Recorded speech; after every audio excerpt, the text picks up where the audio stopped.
গ্লেশিয়ারের ওপর দিয়ে হেঁটে চলেছি, শেষ ল্যাপটুকু বাকি।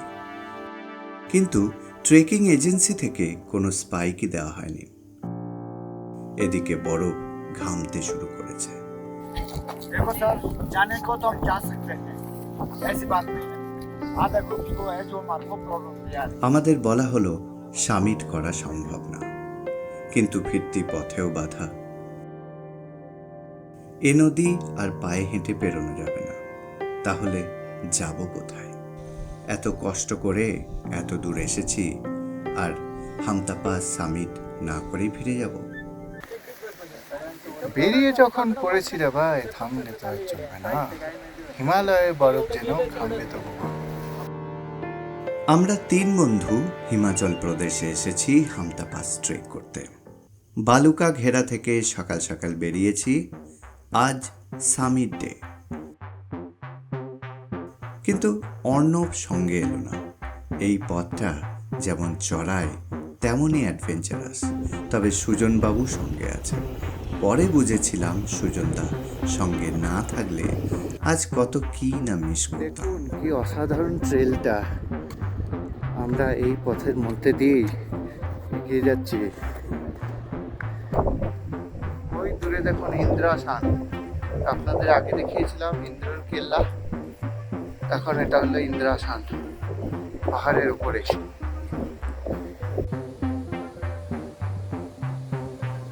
কিছু পর থেকেই গ্লেশিয়ার শুরু।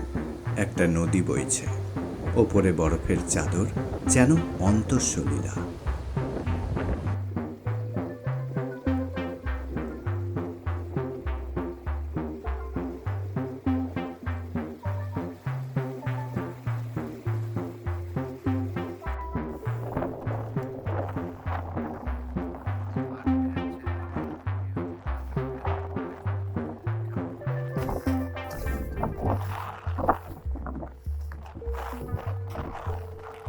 কেমন লাগছে? অসাধারণ, মানে কিছু বলার নেই, স্পেল বাউন্ড হয়ে যাচ্ছে। অসাধারণ।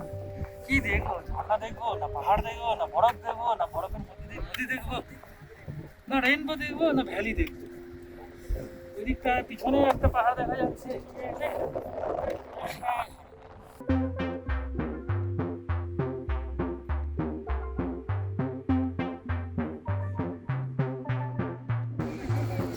উপরে দেখুন বরফের নদীগুলো ধীরে ধীরে নামতে নামতে জলগুলো সব বরফ হয়ে যাচ্ছে।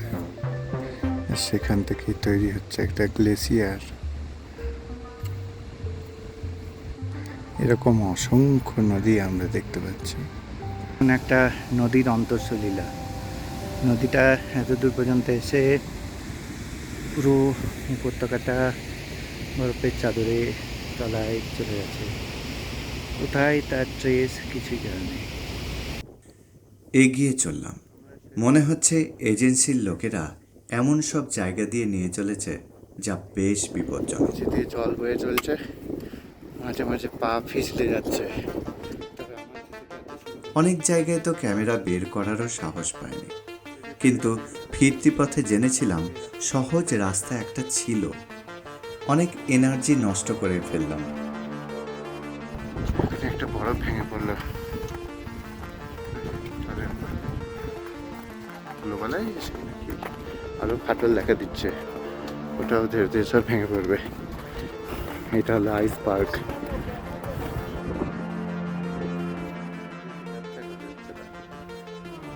আকাশ পরিষ্কার, সূর্যের তেজ এখনো টের পাচ্ছি না। এমন সময়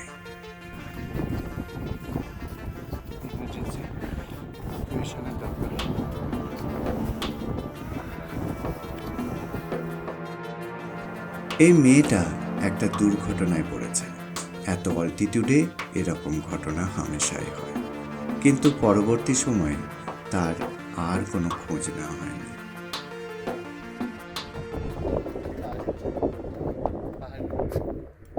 আপনারা পাহাড়গুলো আওয়াজ শুনতে পাচ্ছেন কিনা জানি না, একটা বাঁশির আওয়াজ আসছে। এই রাস্তা দিয়ে এগিয়ে চলছে। ওই গন্তব্য হচ্ছে আমাদের ওই পাহাড়। সামনে একটা লেক, তবে পুরোটাই এখন বরফে ঢাকা। সূর্যের আঁচ টের পাচ্ছি, কিন্তু খুব চড়াই এই অংশটা। বেশ কিছুক্ষণ সময় নিয়ে উঠতে হলো, অথচ রাস্তা সংকীর্ণ, হাওয়া বইছে।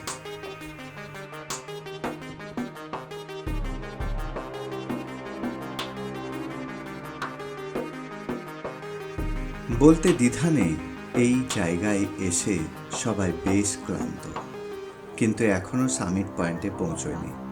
এজেন্সি ট্রেক লিড বলল বরফ গলতে শুরু করেছে, কেউ যাচ্ছে না সামিট পয়েন্টে, তাই না যাওয়াই ভালো।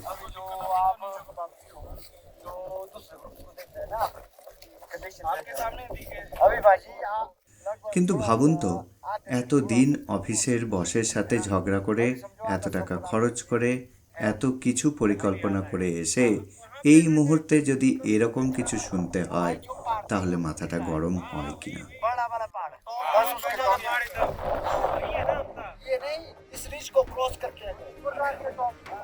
কিন্তু দেখলাম সুজন বাবুর মাথাটাই আগে গরম হলো। আমরা নাছোড়বান্দা, সামিট করবই। ট্রেকের বাকি ছেলেরা বলছে ওরা যখন বারণ করছে না যাওয়াই ভালো। কিন্তু আমাদের দলেও অনেককে পেয়ে গেলাম। ঠিক হলো, এজেন্সির একজন আমাদের সঙ্গে থাকবে পাহাড় জুড়ো পর্যন্ত।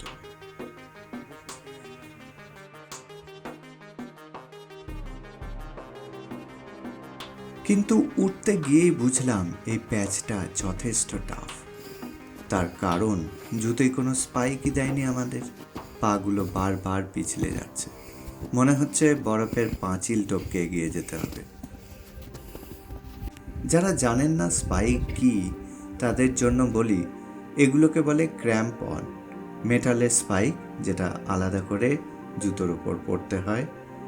বরফ বা গ্লেশিয়ারে চলাফেরার জন্য এগুলো পরা হয়। অন্য টেকার্সদের দেখেছিলাম পরে আছে, ওদের খুব একটা অসুবিধা হয়নি।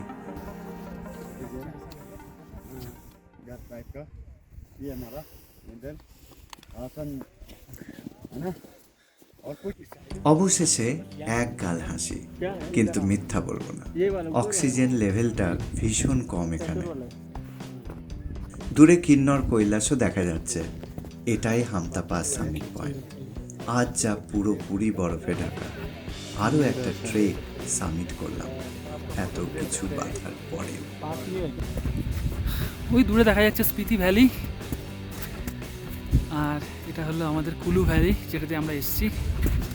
দূরে ওই পাহাড়টা দেখা যাচ্ছে নাগটিব্বা, আর মাঝখান দিয়ে, দুটোর মাঝখানে ঠিক এই আঙুলটা কোথায় আমার, এই একটা ত্রিভুজের মতো দেখা যাচ্ছে। এইটা হলো ইন্দ্রাসন। ইন্দ্রাসনকে বলা হয় যতই কাছে যাও ওটা নাকি দূরে চলে যায়। তো দেখুন ওইখানে নেক্সট একটা গ্রুপ যারা যাচ্ছে, এদের নেক্সট ক্যাম্পে, সেটা হলো ওই স্পিতি ভ্যালিতে। অসাধারণ লাগছে। হামতা পাস খুব সুন্দর থ্রিলিং একটা ট্রেক, কিন্তু যদি ভাবছেন এখানে আসবেন, তবে আসার আগে আমরা যে চ্যালেঞ্জগুলো ফেস করেছি সেগুলো নিয়ে এজেন্সির সাথে পরিষ্কার করে নেওয়াই ভালো।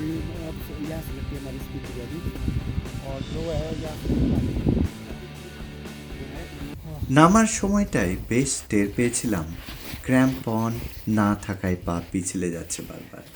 সূর্যের রোশানলে বরফ গলে যাচ্ছে, গড়িয়ে পড়িনি এই ভাগ্যে ভালো। কিন্তু আজকেই আমাদের মানালি ফিরতে হবে। সেই পাহাড়ি ঝর্ণাটায় জলোচ্ছ্বাস দেখা দিয়েছে, কিন্তু আমরা কি করে ফিরলাম দেখুন।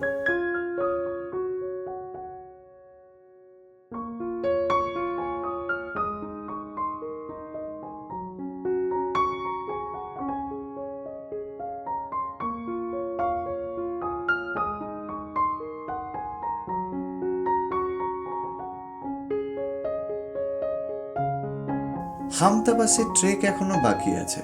চন্দ্রতালে গল্পটা শুনবেন না? পরের পর্বে চোখ রাখুন।